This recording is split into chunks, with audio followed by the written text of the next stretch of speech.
Hi, this is Chad Seagraves with 1040 Connections, and I'm coming to you from Delhi, India. Okay. Can you tell us about the work of 1040 Connections and what you're doing like right now? Right. Well, about 14 years ago, my wife and I started the organization, and we've been living in India, China, Middle East, places like that in the 1040 window. Currently, I'm in Delhi, where I am helping oversee some of the work that we started. So today I'm working with some partners who've been rescuing girls from abusive situations. I traveled this morning out to another city, had a meeting with one of our partners who's doing church planting among multiple unreached people groups, and just kind of got an overview of how that's still going and went over some reports that we're getting from them, making sure everything's accurate and lining up like we think it should. Been checking on the water wells that have been installed, and tonight I have another meeting after I get off from this. So it's mostly what I'm doing here is having meetings, checking up on the work that's been going on. All right, so next question. What do you see God doing in the year ahead with you and with 1040 Connections? 2014 is looking like it's going to be an excellent year with 1040 Connections and what God's doing in India, China, Nepal, Middle East, Cambodia. We're actually constructing a recovery home in Nepal later this year. We're constructing a school in Cambodia. We're starting work in 5 or 6 new areas for church planting in North India, and hopefully installing about 10 water wells. One of the things I'll be doing next week when I go up to Nepal is working with some people. We're coordinating to produce a video called The Hope. It's an 80-minute overview from creation to about the book of Acts, and we're translating it. It's already been translated. We're adapting it into a Nepali version, which will reach the 30 million Nepali speakers, and then working on getting it distributed through seminaries, house church networks, and other means to get it to all of Nepal. And how can Downtown Baptist Church support you? I just want to say thank you so much for Downtown's previous support and your continued support. The finances and the prayers have been so helpful.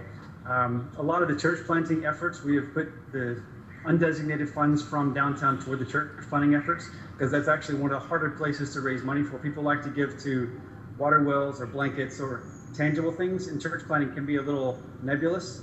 So we've used a lot of the downtown funds to help start house churches among unreached people groups in rural areas and in urban areas. So please continue that. That is wonderful and very helpful. And we're also looking in the future to send out 2-year workers to come over and learn language, to be frontline in the evangelistic side and meet physical needs and spiritual needs, because people are broken in so many ways. And so we just need people on the field. There's 1.2 billion people in India, over 2,000 unreached people groups. The 1040 window has over half the world's population and has about 95% of the world's unreached people groups. So this area of the world needs more believers to come into it. And so we're actively recruiting for 2-year workers. If you've graduated from college, I'd love to have people come out and join the Nexus teams with 1040 Connections. Can you just tell us a specific story of like success that you are willing to share with us? Can you just? Is with the girls rescued from bad situations. One little girl is actually 12 years old, and she's currently bringing charges against her stepfather for some abuse that he did to her previously. She's a new believer, but she's very strong in her faith, and she's testifying in court. And the judge the other day said, "So what is your religious background?"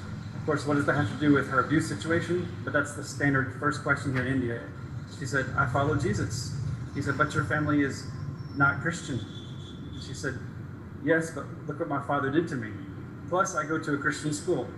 And he said, "Well, that makes sense. That makes sense." Then she replied to them, "Does not the Constitution of India say that we're free to choose the religion we want?" And the judge went, "That's correct." So she's taking a bold stand in not just recovery, but actually helping bring people off the street who are dangerous to other people. And the other 16 girls in the home are very supportive of her and have been shocked that she would talk about her abuse in public. In the honor shame culture of India, that's not a very common thing. So she's a very brave young lady, and You can call her Kay. Okay. Kay. If you want to pray for her. Here. What can we pray for specifically for your family? Okay.